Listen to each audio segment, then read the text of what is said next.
Presiden Rusia Vladimir Putin dipastikan tidak menghadiri konferensi tingkat tinggi G20 pada 15 hingga 16 November di Bali. Kehadiran Putin diwakili oleh Menteri Luar Negerinya, Sergei Lavrov.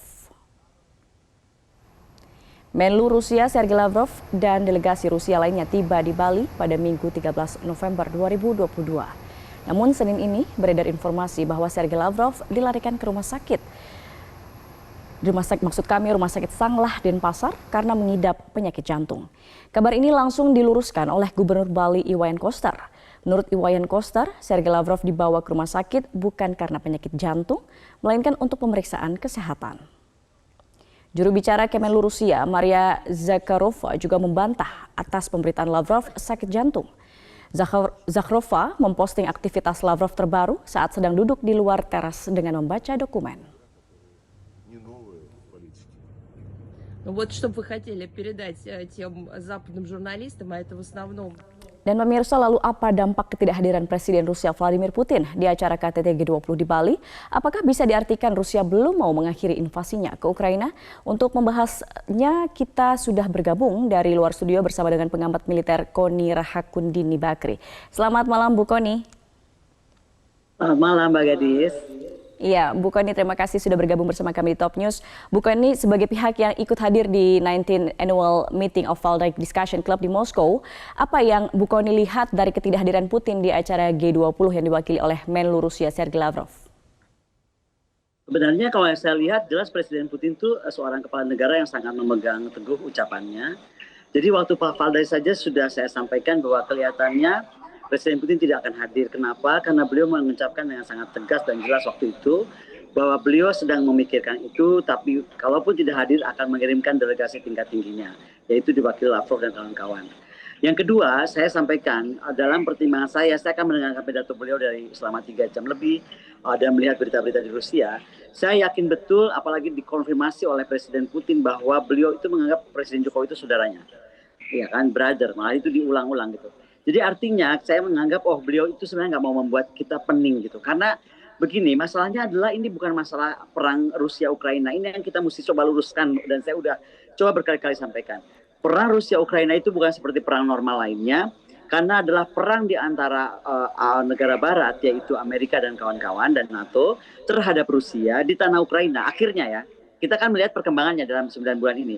Yang terjadi adalah perang seperti itu, bukan antara Ukraina sendiri dengan Rusia. Sehingga untuk mendamaikan itu tidak sesederhana yang kita bisa bayangkan. Karena ada pride dari beberapa kepala negara, ada kepentingan nasional dari beberapa negara, gitu kan. Jadi bukan cuma semata 2 negara. Dan ini yang membuat semuanya agak kompleks gitu, atau bukan agak, malah sangat kompleks. Tidak seperti perang-perang lain kalau hanya antara 2 negara gitu.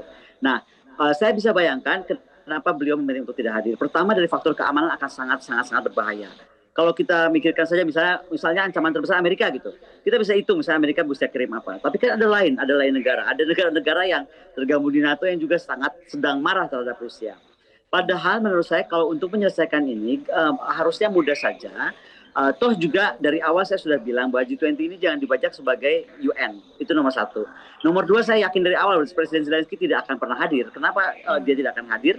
Karena dia akan meninggalkan negara yang sedang chaos. Artinya dia desersi itu kalau lihat dari unsur militer. Yeah. Yang ketiga, tadi Presiden Putin pasti sangat akan menjaga brothernya ini untuk tidak pening gitu.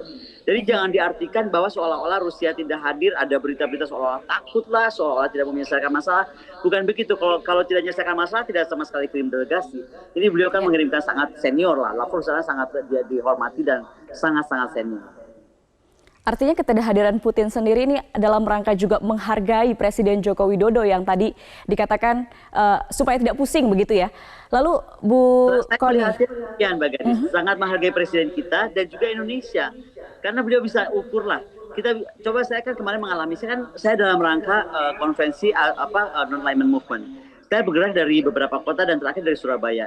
Itu untuk pesawat parkir saja, itu jauh-jauhan tuh dari pesawatnya Rusia yang parkir di Surabaya dengan pesawat dari Amerika itu jauhnya setengah mati saking kita saling jaga. Bisa dibayangkan nggak kalau ada pesawat ini orangnya hadir? Wah, lebih kacau itu, pasti lebih heboh. Bukan kita nggak bisa, cuman saya bisa bayangkan pasti beliau sudah pikirkan itu dengan baik gitu. Jadi tidak mau merepotkan Presiden Jokowi dan tidak mau membuat G20 ini menjadi heboh hanya mengurusi kehebohan itu gitu. Jadi tapi jangan sekali lagi diartikan beliau tidak mau menyelesaikan masalah, sama sekali tidak demikian. Kalau boleh saya bocorkan, saya baru saja menerima surat siang ini. Saya akan diundang lagi ke Valdai meeting 2 minggu lagi. Saya harus berangkat lagi ke Rusia dan topik kami kali ini adalah bagaimana kerjasama Rusia dengan bangkitnya Asia yang baru. Dan itu artinya menunjukkan bahwa Asia menjadi sangat penting buat Rusia, utamanya Indonesia karena saya juga diundang lagi hadir. Dan saya harap itu akan menunjukkan bahwa bagaimanapun Presiden Putin itu sangat memikirkan dampaknya terhadap dunia akan perang ini, dan utamanya perhatiannya terhadap Asia, utamanya juga Indonesia. Baik, baik. Namun Bu Kenny begini, apakah nantinya isu soal Rusia dan Ukraina ini akan dibahas secara gamblang begitu di KTT ini? Meskipun sebetulnya fokusnya adalah soal krisis ekonomi dan lain sebagainya. Kalau saya rasa secara gamblang lebih kepada bagaimana dampak ekonomi ya. Tapi saya juga ingin kita tuh berpikir sebenarnya yang membuat dampak ekonomi ini kan unsur utamanya energi. Ini sangat berhubungan. Energy security dan food security itu sangat berhubungan. Nah, contoh saja sekarang dengan energi itu, sekarang siapa yang men-stop sebenarnya Nord Stream? Nord Stream itu anytime bisa diakses kok oleh Jerman dan lain-lain kalau mau, tapi kan yang nggak mau negara NATO. Jadi dari awal saya sudah bilang, mematikan Nord Stream atau memberikan sanksi yang tidak masuk akal terhadap Rusia, itu sebenarnya suicidal, artinya bunuh diri. Makanya kita bisa lihat sekarang misalnya pertemuan Biden dengan Presiden Xi Jinping. Sudah beda kan? Coba kita lihat bagaimana mereka bisa berkomunikasi sore ini di Nusa Dua. Bagaimana mereka berdiri di depan bendera. Bagaimana isu Taiwan bisa dibahas. Bagaimana isu nuklir bisa dibahas. Bagaimana isu North Korea bisa dibahas. Kenapa? Mereka berkomunikasi. Beda sekali dengan perlakuan terhadap Presiden Putin. Terhadap Rusia ini kan menurut saya jadi aneh. Rusia itu dikucilkan, diplomatnya diusir, ya kan?